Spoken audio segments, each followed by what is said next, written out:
श्री राधे। अहंकार अहंकार जिसके अंदर आ गया, अगर हल्का सा भी बीज अगर किसी के अंदर फूट गया तो उसका सर्वनाश निश्चित है। इसलिए अपने अंदर में अहंकार मत पालो, अपने अंदर में कभी अहंकार मत पालना, क्योंकि अहंकार सबसे बड़ा नाश है। यह आदमी का नाश कर देता है। रावण को भी अहंकार हो गया था। वो अहंकार के मद में इतना अहंकारी हो गया था कि उसने सही क्या है गलत क्या उसे कुछ मालूम ही नहीं था। उसने अहंकार के बस में आके माता सीता का हरण कर लिया, माँ जगदम्बा का हरण कर लिया। रावण से बड़ा प्रतापी बड़ा ज्ञानी कोई नहीं था। वो त्रिलोक विजेता था रावण। उसके पास ज्ञान का परम भंडार था। वो भगवान भोलेनाथ का परम भक्त था। उसने अपने एक हाथ से कैलाश पर्वत को हिला दिया था। इस अहंकार के मद में आके उसने माता सीता का हरण कर लिया, इसलिए उसका नाश हो गया। इसलिए अपने अंदर अहंकार कभी मत पालना। अगर तुम अहंकार अपने अंदर पालते हो तो तुम्हें सही क्या है गलत क्या है, जो तुम्हें सही शिक्षा दे रहा वो भी तुम्हें शत्रु लगेगा। विभीषण ने कई बार रावण को समझाया, मगर क्या हुआ, लास्ट में उसने लात मार के उसे देश से निकाल दिया। कुंभकर्ण को तो निद्रा का वरदान मिला हुआ था परमपिता ब्रह्मा से। जब उसे जगाया गया तो जब उसे बताया गया कि उसने अयोध्या की कुल वधू माता सीता का हरण कर लिया, तो उसने तुरंत कहा अपने दरबारी से, साक्षात जगदम्बा का हरण कर लिया, माता जगदम्बा है वो तो। वो तुरंत उठ के रावण के पास गया, रावण को नमन किया। रावण को उसने कहा कि भैया आप क्या कर रहे हैं, आपने तो साक्षात माँ जगदम्बा का हरण कर लिया।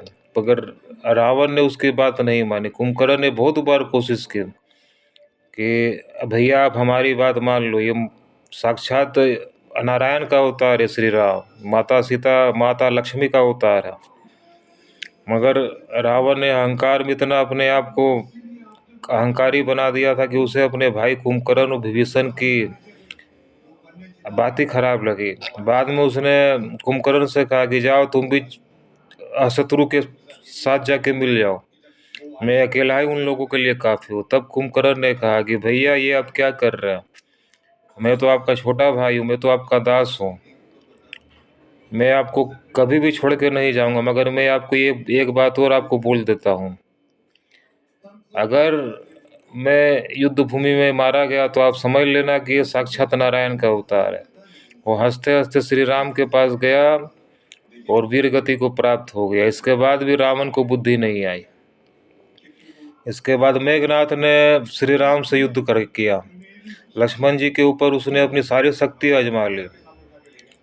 शंकर भगवान का त्रिशूल आजमाया, नारायण भगवान का सुदर्शन चक्र अपनाया, मगर सब उसे प्रणाम करके वापस आ गया। तब वो समझ गया कि ये साक्षात ईश्वर का अवतार है, साक्षात नारायण के अवतार है। उसने अपने पिता रावण के पास जाके कहा कि हम जिससे युद्ध कर रहे वो तो साक्षात नारायण के अवतार है, आप युद्ध को रोक दो। मगर रावण ने अहंकार के बस आके अपने पुत्र को ही धिक्कार दिया कि लगता है तुम भी डर गए हो, जाओ तुम शत्रु के पास चल जाओ। तब मेघनाथ ने कहा, पिताश्री मैं तो आपको ये कहना के लिए आया था कि मैंने अपनी सारी शक्ति और लक्ष्मण को के ऊपर आजमा दी, मगर कोई भी सफल नहीं हुए, सब उसे प्रणाम करके वापस आ गए।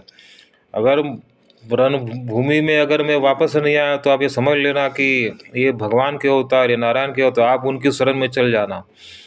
इतना कहा कि मेघनाथ भी लक्ष्मण जी से युद्ध किया और अपने को वीर गति को प्राप्त कर दिया। इसके बाद भी रावण को ये समझ में नहीं आया। वह अहंकार के बस में इतना चूर हो गया था कि उसे सही क्या गलत क्या उसे पता नहीं था। सबसे बड़ा भाई हम भरत जी को मानते हैं, मगर सबसे बड़ा भाई कुंभकर्ण है। क्यों?